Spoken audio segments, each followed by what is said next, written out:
Like I've gotten a couple offers on some investment properties. And before I really wouldn't necessarily, oh man, Stop. oh my G. We had a bug on the table. Guys, the price of this house just went down 18%. Okay. All right. Those are the good bugs from what I hear. So it's okay. So look,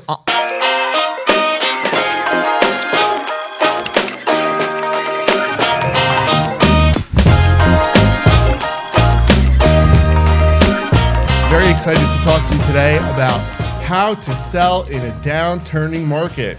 Is it a downturning market? Anyway, let me introduce you to our exciting panel. So first, on my right, or your left, Nima Ameri. Hey, what's up, the everyone? deal maker, the lawyer. Just a guy. From Ameri Law Firm. Living a guy's life. Knows everything and knows nothing all at the same time. And then I have Omar Sharif, the VP of the Alexander Anderson Capital Group, and an expert flipper, expert residential experienced agent, knows everything about residential. Today, we're going to talk to you about how to sell in a downturning market. First, let me ask, is it a downturning market? Nima, Omar, what do you think? Yeah, I do think it's definitely a downturning market. As soon as interest rates rise, the market changes. That's where we're in right now. All right, listen, what we think is irrelevant. Bottom line is statistics. So about 590,000 new single family houses were sold last month on a seasonally adjusted annual basis. That is an 8% decline from the May rate of 642,000, right? And it falls sharply below analyst projections of $660,000. And that is according to the Census Department, who came out on a release on last Tuesday. So it doesn't matter what we think. It doesn't matter what we see. The numbers simply don't lie. Median. But what are they saying? That it's a downturning market? Of course. Look at the median sales prices, right? New homes. It used to be it plunged to $402,000 last month. It was $449,000 in May, right? And the lowest level since June 2021, where it hit a record high of $457,000 in April. So you're going from $457,000 for your medium household purchase sale to $402,000. That's over a 10% drop. So that's all statistic based. But again, reality is every market is different. So I think there are locations that are downturning, and then there are locations that are still hot. Look, you have to take it across as an aggregate average, right? Yeah. The number of new homes for sale went up 17,000 to an estimated 457,000 homes. Before, we were in a situation where you had low inventory, low interest, high demand, right? All that's now a mixed bag of nuts. Inventory is rising. Everybody is trying to get on this bandwagon of let me list my house, let me catch the end of this wave. And all they're doing is they are accelerating the downturn in this market, right? Because guess what, guys? Interest rates are not going down. They're just not. Not yet. They're going to go up, Yeah. and then they're going to go down. That's what I think. Yeah, look, and what we also have to recognize, or what we have to acknowledge too, is that we went from one of the most aggressive buyers markets have you seen anything different? No. Very aggressive. You guys have been both in this game. So Omar, you're an investor, right? As an investor, have you had a really tough time buying properties as an investor the last couple of years? Yeah. Right? What were some of the things that you found most difficult? There is no discounted properties right now. So the competition with these low rates with people bidding up properties is something I've never seen before. Okay. So there's no discounted properties on the MLS or on the multiple listing services, but you can still find deals. You just have to hunt for them. So Yes. and then it depends. Is it residential, commercial? There's always deals out there. It's just In context, you had a tough time. not as easy. So you're saying that as a flipper, there's much less inventory to flip than there's Less inventory, but also when sellers, even if they're off market, when they realize that the market's hot, they're more reluctant to sell to a private investor. That happens as well. Okay, why is that? They think they could get more money for their house easily from putting it on the market when they have all their neighbors telling them, hey, it took me 2 days to get X amount of dollars for my house. Good point. Eric, And yes, you own a brokerage, right? I do. Right? So you see this. You have data, you have analysts, you have numbers, right? Yes. What are you seeing? I think that it all depends on the area. I think that there are towns that have issues, and then there are other towns that are still riding high. I think we have to go over what are some of the signs to look out for. So let's talk about how to sell in a downturning market, if it's a downturning market, and let's talk about like the top 3 things to look out for to determine if you're a seller and you see these things happening, should you panic? Should you be worried? What should you do? Okay. Can we agree that it's a downturning market for the most part, generally speaking? There's different towns. Some places are still hot, but overall, we're going in a negative direction.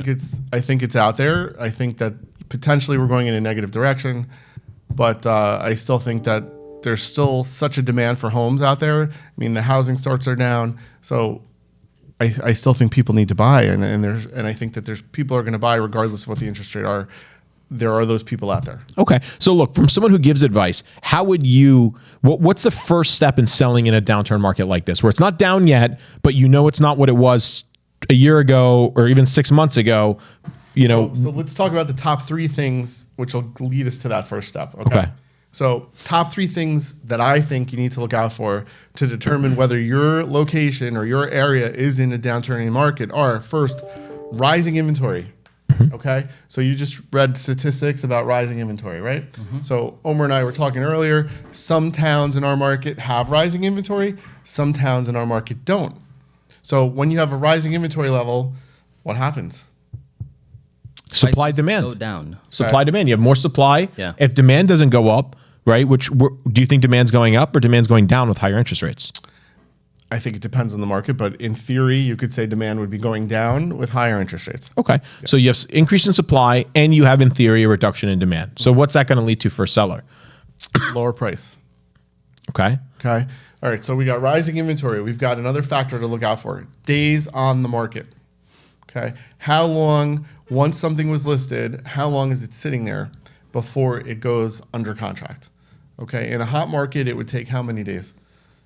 Hot market within 5 days. Okay. And in a downturning market, what do you start to see? And then what do you see in a recession, like from your Well, experience? for the most part, in a downturning market, you see price reductions, which we haven't seen in the past few years. So that's the first sign. And then how many days on the market? If it goes beyond 2 weeks at this point, if it goes beyond 3 weeks, up to a month, which is normal in most markets. But from where we're coming from, 30 days means that it's definitely a sign of a down market. Okay. So are you seeing things starting to hit that 30-day mark? Overall, yeah. Okay, so that's another sign. And obviously, we talked about this earlier. Number 3 would be rising interest rates. So today there's a meeting. We're having this podcast. There's a Fed meeting today where they may or may not raise interest rates. We're going to find out in a couple hours, and we're gonna know. But so, What do you think? It's going up or down? I think it's going up. Up or down? I think so too. What do you think? Is it going up? Let us know. And anyway, but so again, we have rising inventory, days on the market, rising mortgage rates. I think if you see those 3 things happening in your market, then what is it, Nima? What was that? I wasn't paying attention to. Then it's a downturning market. Rising inventory, rising days on the market. I'm getting all and rising depressed from what we're mortgage rates. talking about, guys. I'm like, shit, I got to sell. So those definitely would be 3 things that I think people should look out for. Do you think that those would be the top 3 things, or do you think there's something else? Yeah, I think that those are definitely statistically or factually like the top 3 things. But I think to your point where there's all these ancillary factors, I think that if we take ourselves sort of out of our own skins for a second of like looking at things almost unemotionally and professionally and put ourselves in most sellers, which are not institutional sellers like us, right? There are people who have a reason or need to sell. I think that there's all these sort of between the lines that we have to analyze. Like, how badly do you need to sell your property, right? Why are you trying to sell your property, and what are you hoping to gain from it, right? Those are, I think, the 3 in-betweens what you kind of just touched on. So you're talking about, should I sell, right? So you're determining, should I sell? Yes. Okay. So yes, that's should I sell so if this is a downturning market and you're evaluating that you need to sell, then in theory, the quicker you get on a downturning market, Right. the quicker you're out before it keeps going down. So that's if you're smart, right? So actually, Eric and I were talking about this earlier, Omar, and it'd be interesting to hear your thoughts on it. We were just kind of shooting the shit. I don't know if I could say that, but and we were. I have a property, right, that I have listed. Now, I knew, I've been saying since day one on this podcast that we are on our route to doomsday, right? You watch all our prior podcasts. I've been repeating it. I've been saying it over and over again. So if you look at it, I figured, okay, I'm buying in January, February. I need to be on the market in March, right? Obviously, my contractor, like most, and guys, go back and watch our contractor episodes because it doesn't matter how good you are, how much of a professional you are, how much of a rock star you are. We all get effed, right? I got effed. With your contractor. My construction didn't complete till way past 60 to almost 90 days, and I caught the end of the market. I put it up. Yeah. It was a vacation area, and I didn't get any bites. Also, it was too far, which ties in. I made the same mistakes that I discussed on this podcast of what other people shouldn't do. I bought a place too far on the recommendation of a broker. I should watch my own podcast. It was too far. So I didn't go check on it. The guy did not give me a perfect finished product with little issues. So there wasn't a lot of demand. Time expanded to 30 days. I had two choices.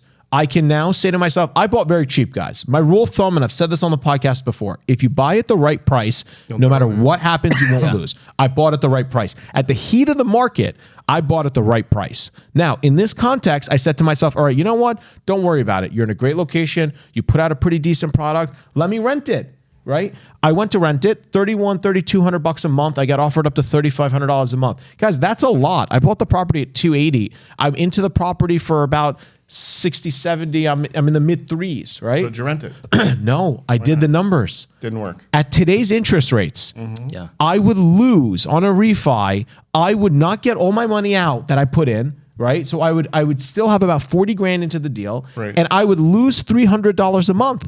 Not good. Guys, Lower your price. 6 months ago, well, we're going to get to that. So 6 months ago, this was a 10 cap property. I was making 8 to 10% on my money with interest rates. In today's market, and I didn't even believe it. I said 30. Yeah, I'm good. That's a healthy. I called the mortgage broker. I crunched some numbers. I'm like, what? Yeah. What? But that's based on your location. So we talked about earlier, location determines whether your market is changing. But location is fire. It's Branchville. It's on the lake, right? Culver Lake. That's a hot area. Obviously not right now. Well, it's the interest rates in this case. So my refi was at my purchase number. It wasn't even at the mortgage number. That mortgage would have been like $5,000 a year at the 450, 500. I was flabbergasted. What did I do? Look, I dropped the price. I went to the mid fours. Some content, none. I had two choices. I can now, one, rent, debt service, hold, leave my money parked, Or dump it. Right? So what are you going to do? Dumped it. I listed it $399, $900. And how many bids did you get? I did it yesterday. Okay. Bye-bye. So guys, this is where now you need to make big boy decisions in a downturning market as a seller. Do you hold? Guess what? People who hold, what's the Adam? People you left holding the bag? Yes. Right? Left holding so the bag. Guys, and this is something super like Omar, from a flipper's perspective, and Eric, if you don't mind giving us from a real estate, I know you do commercial, but talk residential for a second, from just your brokers or what you advise sellers in your brokerage. Do you hold or sell in this situation? Like, am I making the right choice unloading this property? Because if I can get the money I put in back and I take a $5,000-$6,000 loss. So knowing you, because you're not looking to hold residential properties in that respect, I think you're making the right decision. Assuming I was even, just the numbers. It depends on how much of a loss you're doing, and it depends if you have something better to do with the money. And since you believe so aggressively that this is a downturn market and things are going to crash, then based on what I know of your belief, I would say sell it, recoup your money, because in 6 months you're going to buy 5 other things and you're going to make 10 times more money. But let's say you didn't have 5 other things lined up. What's the alternative to not I selling don't have 5 other things. it? So what's the alternative to he not will. selling it? What we just discussed it. I can rent it. Yeah, so- but I'm not going to lose money every month. Yeah. Or I hold and Airbnb it, hoping to make peak money during seasonal rentals in the summer and things like that. But now Airbnb requires a lot of work and a lot of does. attention. And It's a whole process. Again, knowing you, that's out. Yeah. Definitely not. The Airbnb is a great option. I actually have a friend who has an Airbnb, a couple of them in, where's Pennsylvania? The Poconos, right? Mm-hmm. And he's doing phenomenally well. He's making Yeah. thousands, and he's making like $10,000 profit a month almost all year long because he's doing an Airbnb. So for a normal person who had more time on their hands, I would say that's a great option. But all right, and so a lot of you listeners now, like these are probably all things you're thinking about, right? Because everyone hears these cool stories like, yeah, I can Airbnb it, I can do this, I can do that. I'm an institutional guy. Airbnb, I have to furnish that house. That's $10,000, $15,000 to furnish it, right? It may get damaged, right? It may not rent on Airbnb. Now I don't have a consecutive tenant. I don't have a guaranteed income. You can't go to a bank and say I'm Airbnb, lend to me on this. So in my opinion, in today's market as a seller, Don't be greedy. Get out. Yeah. Get out. If you get an offer and you're like, well, 3 months ago it was this, guys, it doesn't go back up. So actually, we're going to talk about that. So one of the things we wanted to talk about today was reasons to panic. Should you panic? Should you not panic? One of the first things that everybody say, or that I've heard over the years, is your first offer is your best offer, right?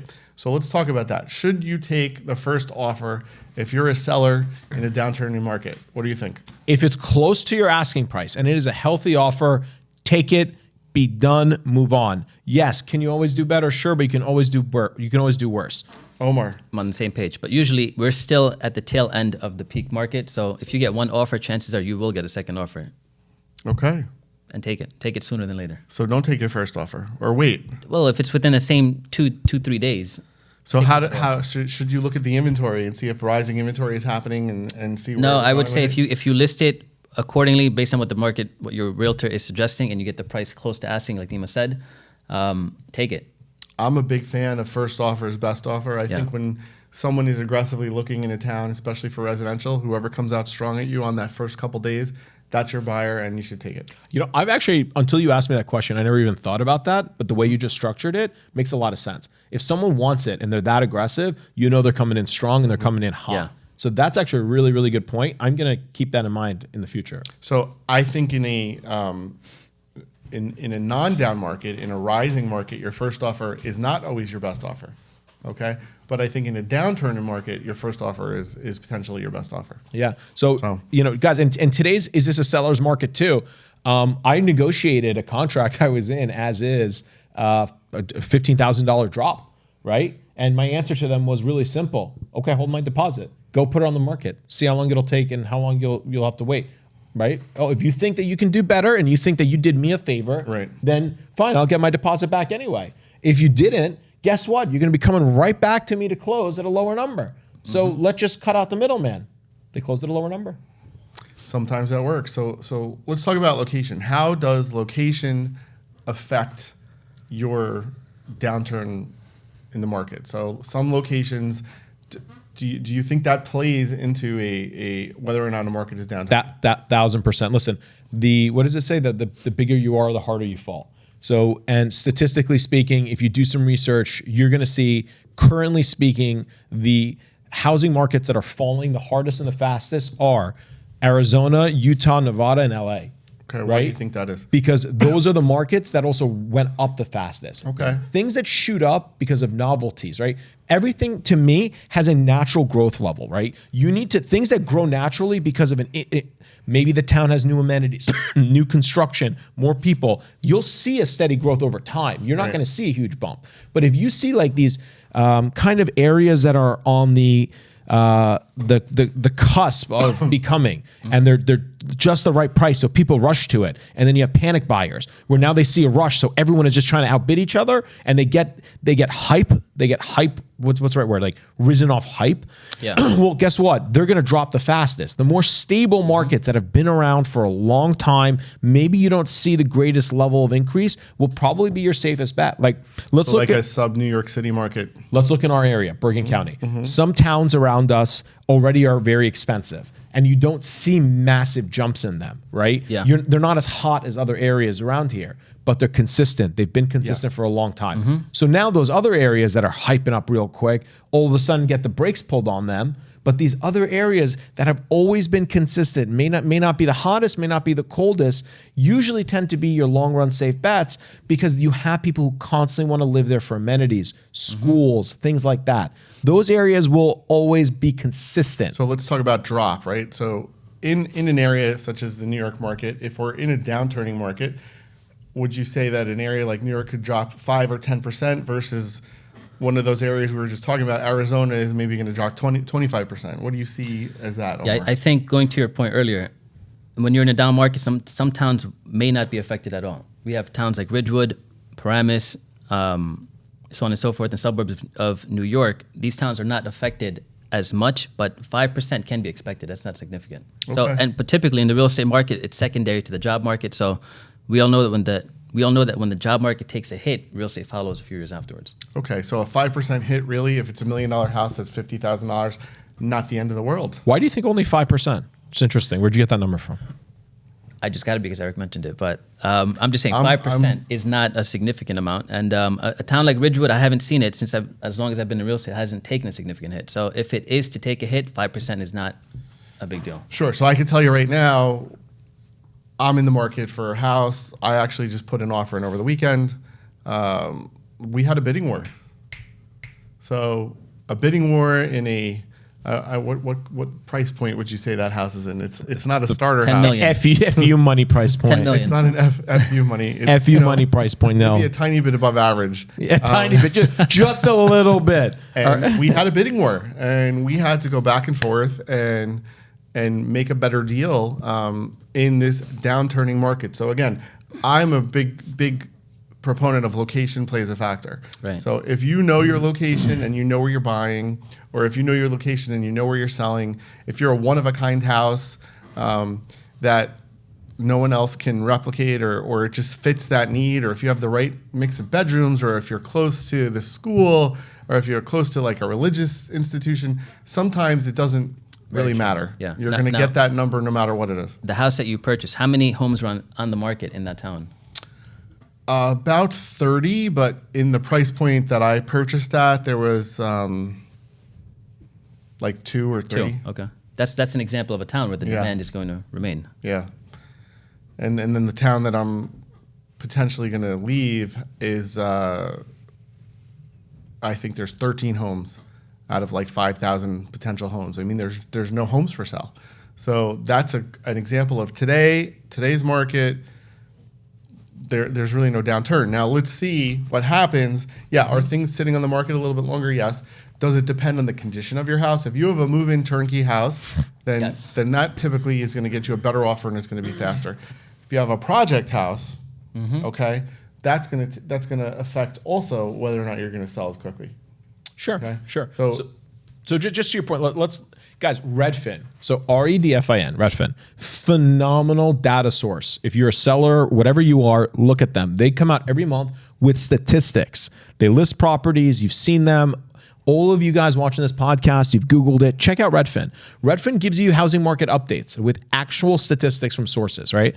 So like back in June, so we're now in July, we're going to get new statistics. But in June, they said on average, 5.6% of homes for sale each week had a price drop.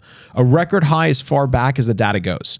So that's a record high. This is pre-even 08 in terms of a record of price drops. And actually, that's not true. It started in 2015.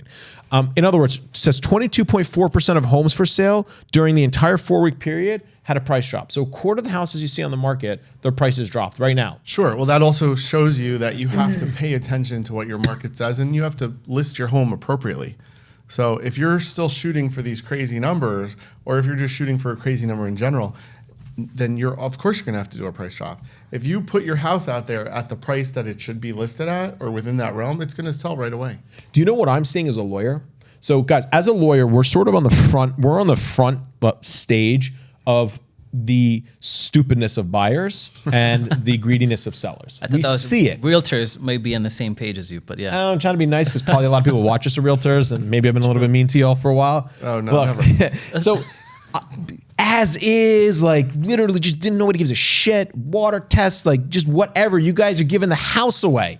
Now we're seeing our buyers actually pick up the phone and communicate and say, no, I'm not going to do it. I'm not going to do an as-is deal. I want outs. What are my outs? I want an inspection contingency. So buyers who are beating their chest going, you want it, take it on my terms. Guys, that dynamic has begun to shift from what we've seen in the legal world, where now in contracts, you see buyers being more aggressive and demanding to get their rights protected. This is not everywhere. I recently just did a transaction for a client who knew better. Waived everything. Guys, this is such a phenomenal story. Can I talk about it a little Just bit? don't name any towns. No, I won't name any towns. Okay. Guys, he has been on this podcast, created the podcast. We've all spoken about it. Everyone at this table has done different things than we've preached. I bought a house that was too far. I didn't check on it, right? Things that I said you should really stay away from unless you're desperate and need to, right? We've all done stuff we don't say. Nobody's perfect. We talked about a whole episode on, do you offer a house? And, no, we know better. We wouldn't do that. Guys, sometimes it's just emotional, especially in a personal residential purchase. And to Eric's point, some areas are hot. Eric went into contract and did no contingencies. Momo move. I had to because we were in a bidding war. Yeah. So and In 24 hours. Today our goal is to talk about should I sell in a downturn market. Well, so the point to that you goal know. is, guys, even as sellers, don't be afraid because if you're in the right area, you can still have situations like this. It's not too late. You still have an opportunity to sell because look.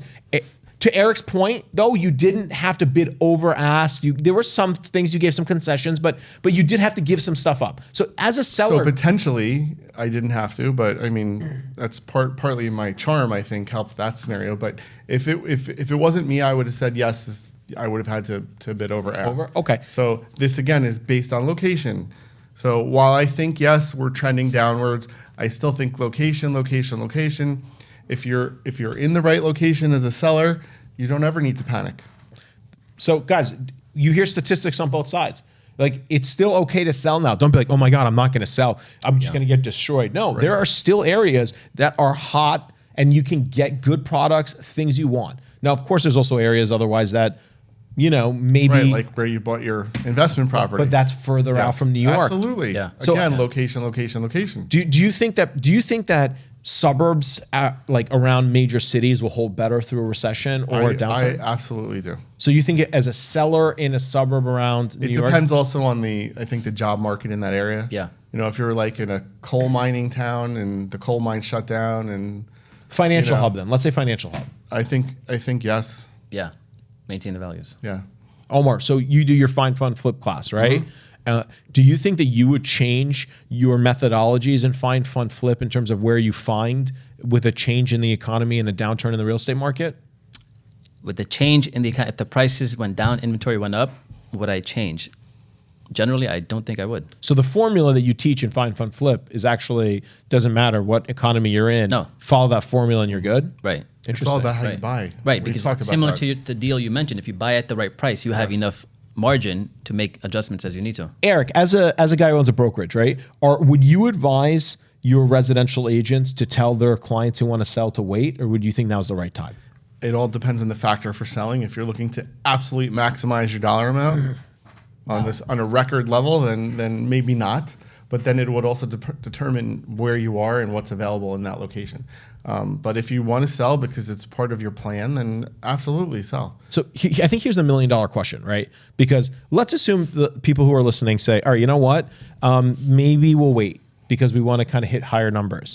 Do you think that'll happen anytime soon? Like you've experienced how many cyclical real estate markets? Given your I experience, guess 2 or 3.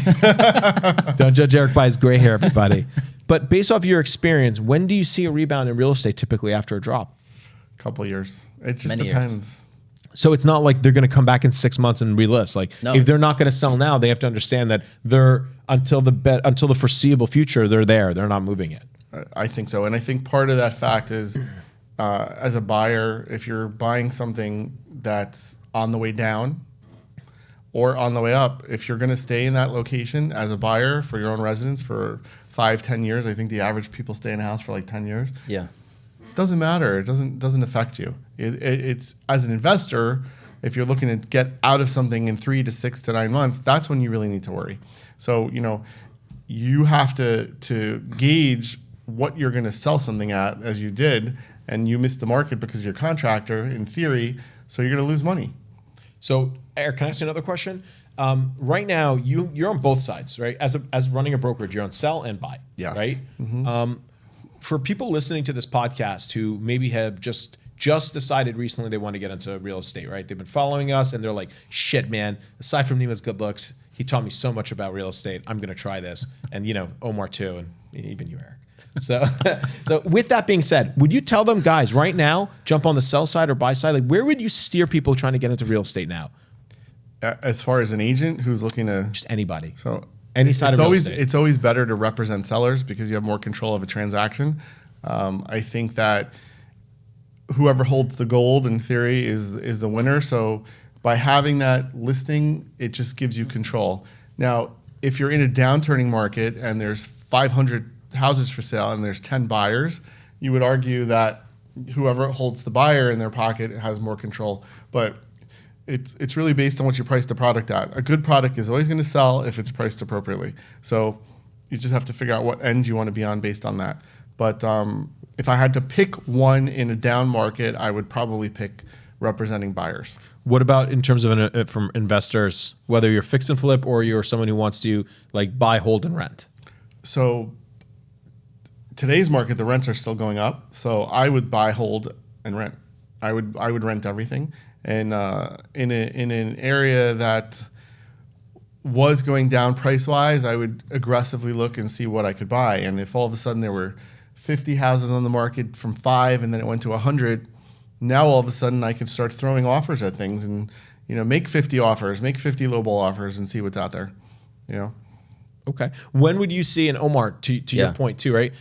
Are you guys, when would you sense that your strategy from a buying perspective or selling perspective will start to change? Like, are you still utilizing the same strategies you used 6 months ago in terms of like what you're going to fix in a house, construction before you sell it? Or if you're a real estate agent, what you're going to advise the homeowner to prep for? And that's part of our next topic. Yeah. That's a great question. So I think 6 months, besides the interest rate, I personally don't think much has changed because the demand, like we mentioned, is still there in many cases.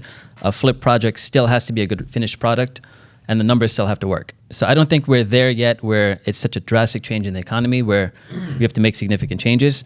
But interest rates have gone up, and that's causing people to take a step back.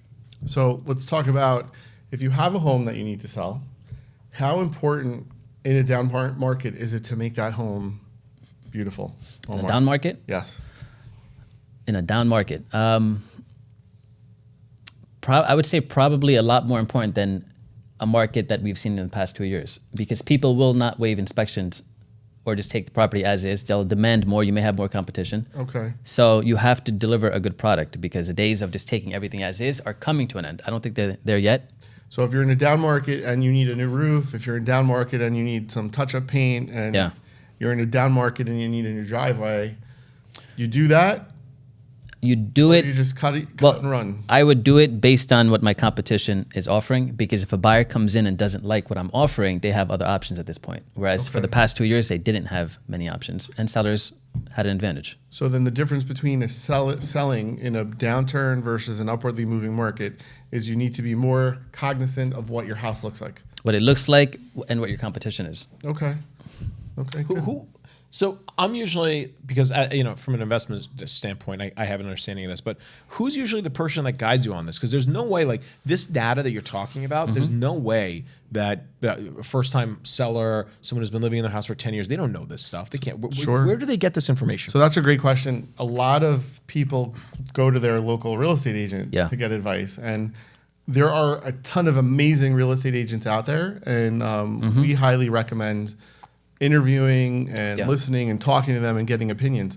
But if you find the wrong one who says, oh, you need to dump $100 million into your house and it's a downward market and then just things go awry, all of a sudden you lost a ton of money. So you really need to do your own research, read the news articles, interview, as I just mentioned, a couple different people and gauge what they all say and get the feedback. Yeah, and also I think in today's world, buyers are more empowered than ever. I mean, every buyer I've worked with knows what's on the market, knows what the other house has that the house they're interested in may not have. They know the pros and cons of what's selling for and what values. So a lot of times they bring that same information to the table and say, well, I'm not offering full asking because the house next door sold for less and it has an addition in the back that this house doesn't have. What do you value in a market like right now, right? Do you sell? Like that's the whole concept. Do we sell in a downturn? Assume you're selling. What do you guys do to value that property? Like how do you go into it in terms of what value you put on that property? What's your strategy? So it's the same strategy that I've used, which is to see what the comparables have sold, except I would do an additional step at this point saying that, well, this house sold for $400,000 when the rates were 3%. So I'd have that discussion with the seller. Rates are now up to 6%, so you can expect some price adjustments, but what's the inventory like in the town? If you're the only house that's selling, you may still have the upper hand. Where do you look for this information? I get it from the MLS. Okay. Yeah. Okay. So that brings up another question. So how does the mortgage market, right? Yeah. So now that the interest rates are rising, does that make it harder for people to get a mortgage? And should a seller, how should they interview that buyer? Should it be done differently than in an upward market? Should they be more concerned? So when they're putting that house on there, we're telling them They have to watch out for the 3 steps of identifying a down market. They have to be more cognizant about what their property looks like.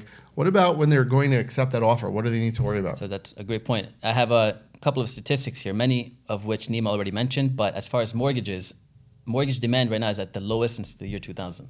Wow. So the interest rates directly affected the demand for mortgages. So in today's market, I think the good thing is it's not like 2007 and 8 where anyone was being qualified for a mortgage. We're still seeing the same, a higher degree of requirements required from buyers.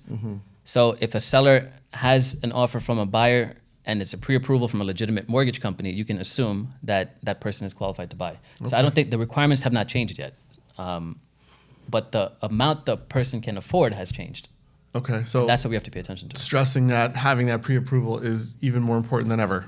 It is important. Yeah, it's important as ever. But that same buyer who could have afforded maybe a $500,000 house 6 months ago may now only afford a house that's $400,000.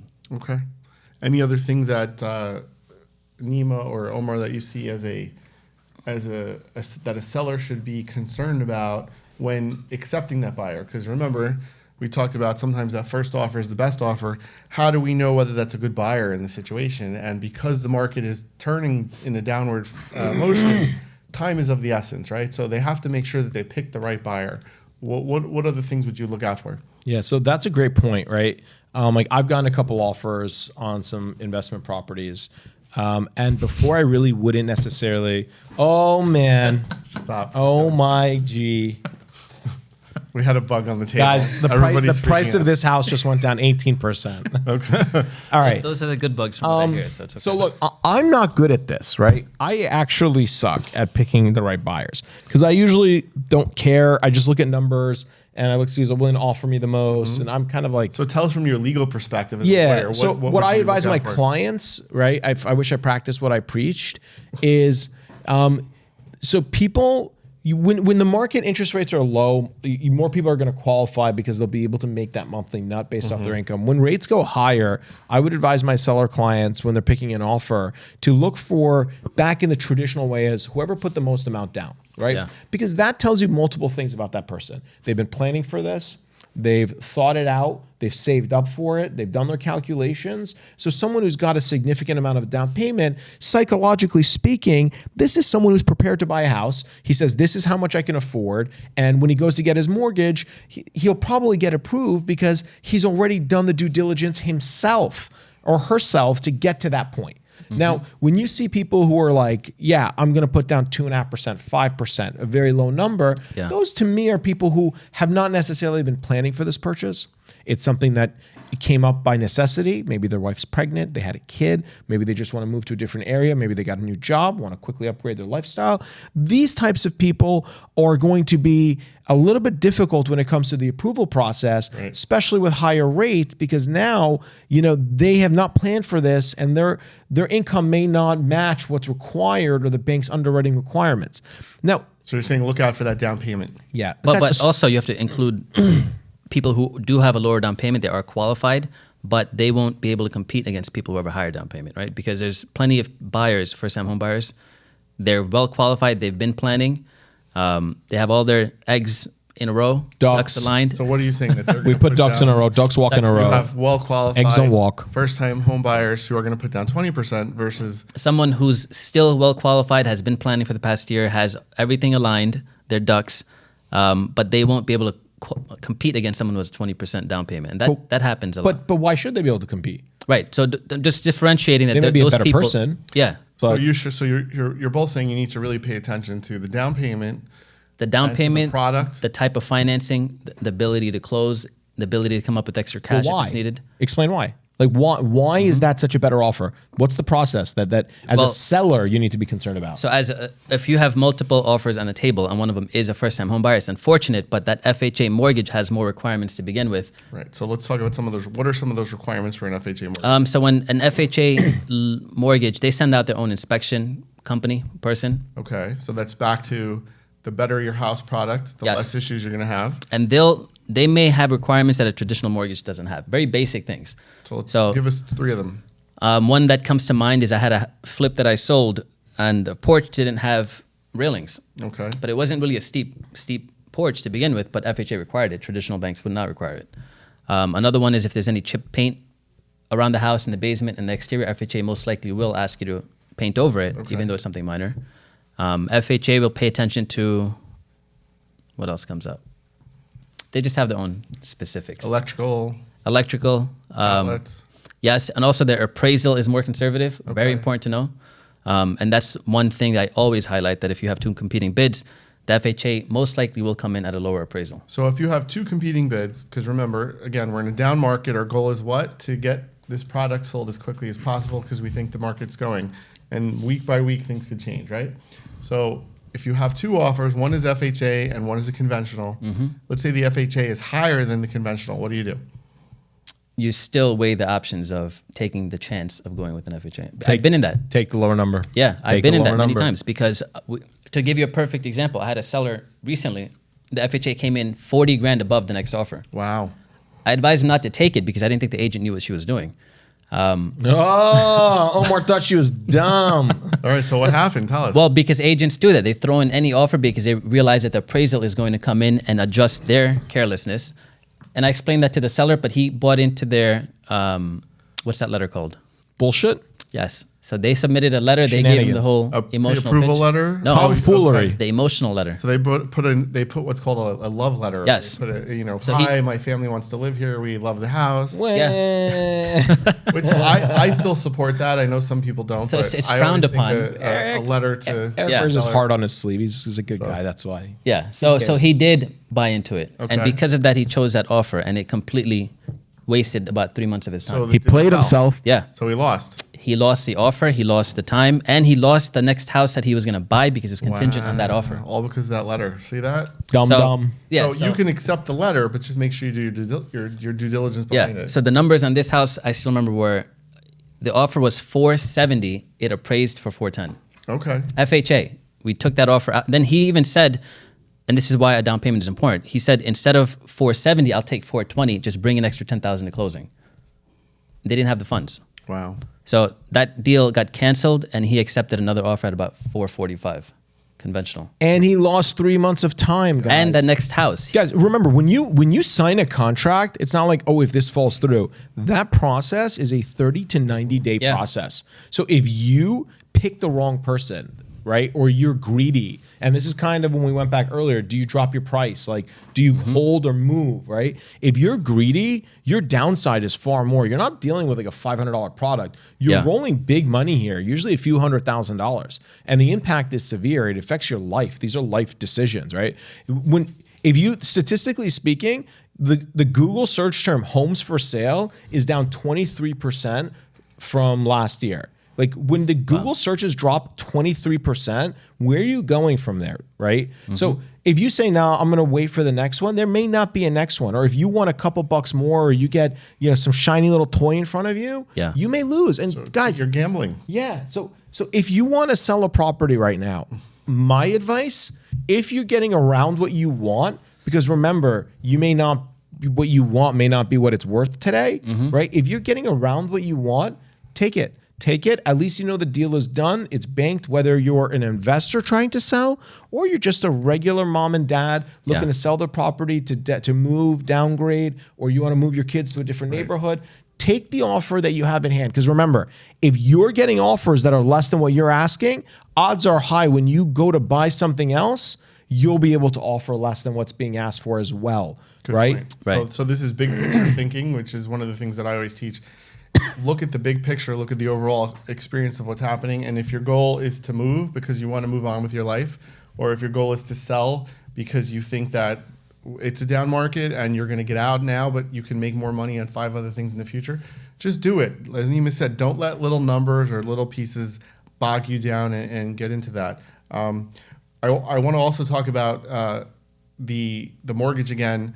How important is it to verify what the deposit is, right? So let's say we have an FHA loan, okay, or we have that conventional loan. My experience is most brokers, okay, and most homeowners don't know that they need to see if there's funds for that, okay? There are pre-approval letters that are generated, and everybody thinks that that's just enough information. But if someone has to come and bring in $400,000 or $500,000 to sell your house, and you have that pre-approval letter, how do you know that they have the funds? And Nima, as an attorney, have you ever run into a situation where someone had a pre-approval letter, but then they didn't actually have the funds to back up the down payment? That's such a good question because most people don't check, right? Because it's like, oh, they have to come 10 days after closing. Most people don't follow up. Nobody asks for it. We don't ask for it. So that's a really good point, guys. That's huge, right? If you're a seller and you want to be confident, ask for proof that the down payment money is there. That way you're not stuck with, and guys, if this might get a little complicated, but someone giving a gift, right? So they have to go to friends and family to get that down payment. And that's not okay. You just have to know what you're getting into. Sure, but it's that 20% may not be a 20% strong like you thought because they need, their mom and dad are going to give them some money for a deposit. So what Eric is saying is like, you want to be ironclad bulletproof. Say, look, I like your offer. It's less than the other guy. Show me that you have your 20% down and I'll take your offer. Right, so you're in a sinking ship. There's 2 lifeboats. One has people on it, one doesn't. You know the one with the people on it is going to float, right? So you have to really vet your buyer because, as we said and we saw before, Omar's example, that guy lost 3 months and the price went down. He lost the market. So vet your buyer. Know what the down payment is. Know what the mortgage is. Super, super, super, super important. And one thing I usually do is before I accept an offer, I speak to the mortgage broker. Okay. So if I don't know who the mortgage broker is, or if I feel the agent is inexperienced, I call the mortgage broker and ask him what he or she did to qualify the buyer. So, like specifically, what kind of, just a blanket question like that, or do you go? I tell them we're looking to accept this offer, but we just want to make sure that they're qualified properly. What did you do? What information did the buyer provide you before you gave them the pre-qualification? And then they should tell me they have their pay stubs, the bank statements, employment history, credit score. If they tell me they reviewed all that before providing the pre-approval letter, which is what they should have done, then I know that this buyer is legit. So how does a mortgage broker react when you call and ask those questions? No, majority of time, I've never had an issue. They appreciate it because they want their offer to get accepted. So they'll be willing to provide all this information and make their client shine. So people aren't looking at you like you're nuts. They welcome the calls. Not at all. They appreciate it because they know that I'm looking to get the deal closed. You call mortgage brokers too? I do. I do all the time. You do? Yeah. If I get an offer, I'll call them because it's not usually on the offer sheet or I'll call the mortgage broker and be like, is this bullshit or are they actually approved? Like, listen, guys, mortgage brokers, and if you're a mortgage broker watching this, you're gonna be like, no, or you're gonna be sitting there going, damn, bro, don't spill our secrets, right? So what they do is they're like, oh, you need a pre-approval letter? Print. It's worthless. It doesn't mean anything. It just means you've been pre-approved subject to all of their conditions. It's not your pre-qualified, right? Yeah. It's your pre-qualified. It's not your pre-approved. So there's a key difference between pre-approval and pre-qualified. And we'll get into that. But these letters, little boxes that say subject to checking your credit, subject to this, subject to you applying for this loan. Yes. And you can even get some of them online just by typing information in. So they're kind of bullshit if you know. So the problem is when you just rely on these, then they have to actually go apply for their mortgage. It's problematic. Yeah. So look into it. Don't be afraid to ask questions to make sure you're making the right decision to get the best buyer. Because look, life has changed. I know I'm boring everybody with statistics, but there's a firm called Black Knight, right? It's a financial data firm. And Black Knight came out and said a typical home buyer's mortgage rates since last year, or even the beginning of this year, 2022, have gone up 44%, right? Wow. It's not a small amount. So they did some statistics on what money got you, right? And data used to show that if you were buying a home with $2,000 a month in Providence, Rhode Island, you used to be able to buy a 4,900 square foot home, right? Today, with that same monthly payment, you can only get a 2,200 square foot home, right? Or even areas like San Francisco mimic the same things, where things you used to buy are half the size, right? They're much, much, much smaller. Guys, the game has changed and there's no end in sight. Inflation is running rampant. Yeah. Inflation's not like, oh, we raised interest rates, it stopped. Honestly, I think they're morons. They created this problem by printing free money for everyone and allowing a bunch of 16-year-olds on Reddit to manipulate the stock market and a bunch of idiots to sell a fake currency called a Dogecoin. Guys, it's a coin with a picture of a dog on it, right? Like, the reality is we are now paying for the mistakes of our 2 years past. So make smart financial decisions, whether you're buying or you're selling. Think about it, do the math, do the numbers, right? Awesome. So let me take a moment and say, don't forget to subscribe. We post videos weekly. recareercenter.com is our website. You can come check us out on the RE-MIX podcast. Subscribe to our YouTube channel. We're on Spotify. We're on Apple Podcast, and we're on Google. We're on something, but we'd love to see you there. And please comment on our videos. Let us know if there's topics you want us to talk about. Let us know if you have any questions. Give us a rebuttal. Like when Nima makes a comment and it doesn't make any sense to you, tell us. I will jack you up online. We want to know. But so I'll troll you. Anyway, so again, the question is, should we sell in a downturn market? So what do you say, yes or no? I was coming in here saying really just fire sell, but you've changed my mind. I think that question requires some thought depending on where you are and what your reason for sale is. So I would lean right now towards you could still sell. It's not a bad time, but I think that some more thought should be put into it using the 3 questions that you presented to the podcast earlier. Okay, Omar, should I sell in a downturn market? I have to agree with Nima fully. Awesome. What has happened to this podcast? Yeah, except I don't think we're in a downturn market yet. Okay. Interest rates have gone up and people are adjusting, but we're not in the downturn market. Omar's like, once all my flip houses are sold, yes, the market has turned, guys. All right, so we're not in a downturn market yet. We have doom and gloom over here. We just don't know, but we're going to find out. What do I think? Yeah. I think we're in a spot downturn market, and I think that things definitely are not looking up. But I think, as always, if you know the market that you're in and you know what you're buying, there's always a way for you to make money. And you just have to determine what's the reason that you're doing something. So big picture, whether it's selling or buying. Today we're talking about selling.